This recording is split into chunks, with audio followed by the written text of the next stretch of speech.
Bonsoir. Plusieurs voix se sont élevées dès le début de l'invasion russe en Ukraine, politique bien évidemment, mais également sportive. Quel rôle peut avoir le monde du sport dans ce conflit ? Il a plusieurs rôles. Vous avez vu qu'un certain nombre d'institutions comme le CIO, Fédération internationale, etc., ont enlevé des événements à la Russie, à la Biélorussie. On comprend très bien que ce soit le cas, parce qu'effectivement, il y a une agression d'un pays souverain. En même temps, je pense qu'il faut absolument maintenir les relations avec les champions russes, les champions du Bélarus. Pourquoi ? Parce qu'à travers les contacts qu'on peut maintenir avec eux, on peut aussi développer des élans de fraternité qui peuvent influencer les fans de ces champions, qui peuvent donc influencer les populations, en particulier pour le moment où les hostilités seront terminées. Mais aussi, on peut faire entrer des idées progressistes dans les pays. Donc moi, je suis vraiment pour que les possibilités individuelles de participation de ces athlètes continuent quand c'est possible. Ça permet à ces athlètes de continuer à être en contact avec les autres de faire passer les messages, et puis certainement de faire bouger les lignes.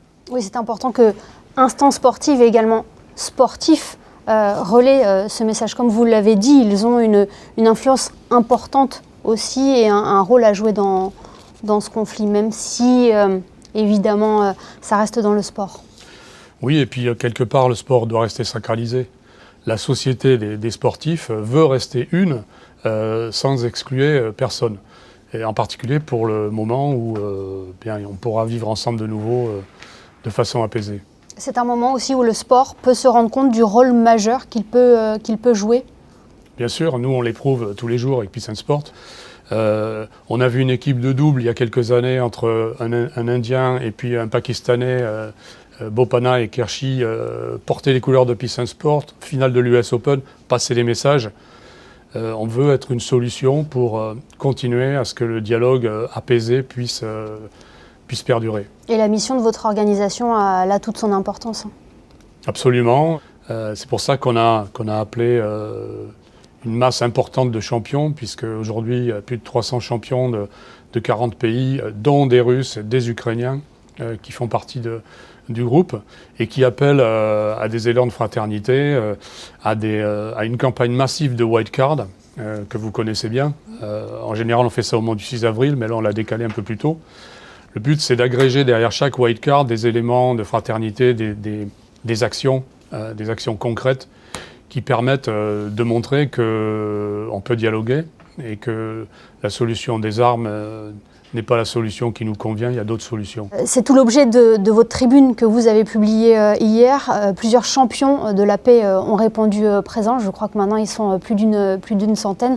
Est-ce qu'on peut citer quelques noms parmi 300 eux ? 300 maintenant. Dedans, il y a des Russes et des Ukrainiens, il faut le dire.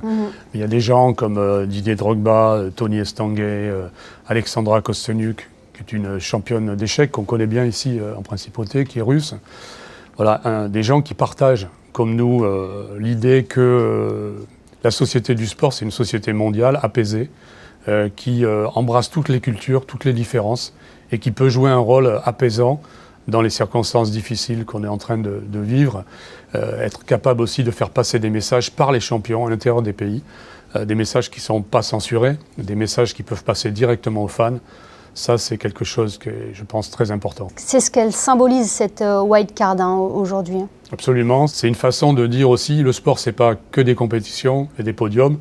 Le sport, c'est un langage universel qui permet aux gens de se réunir, quelles que soient leurs différences, quelle que soit leur culture, quelle que soit leur religion, quel que soit leur groupe ethnique, pour mieux se comprendre. Et c'est ce qu'on vit dans un village olympique. C'est ce qu'on vit quand on accède au niveau international. On dépasse ses propres origines culturelles et parfois un peu fermées pour embrasser les différences.